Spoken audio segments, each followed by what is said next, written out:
السلام عليكم ورحمة الله تعالى وبركاته.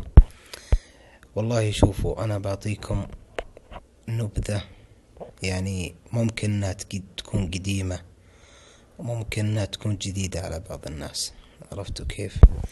هذه طبعا للناس اللي يعلق عندها النت، يعني النت يكون ضعيف.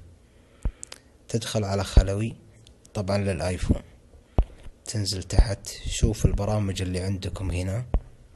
هذه البرامج اللي شغالة عندكم، البرنامج اللي ما تحتاجه حط عنده أبيض، لا تفعله. عرفت كيف؟ إيش معناته لما يكون أخضر؟ معناته يكون فعال وأنت ما أنت متصل فيه. فإذا حطيته أبيض يكون مطفى، فما يسحب من الاتصال اللي عندك. كذلك للناس بعد اللي اتصالهم مثلا 10 جيجا و20 جيجا مو مفتوح، يعني زي الناس الثانيين.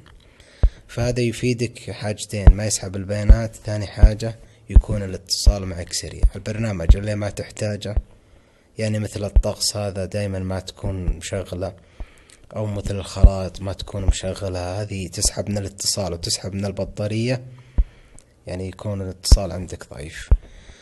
هذا بس أول درس بنعطيكم إياه، يعني وإن شاء الله أن يكون أفادكم واستفدتوا منه، ووعدكم أنه مو آخر درس. وشكرا لكم جميعا.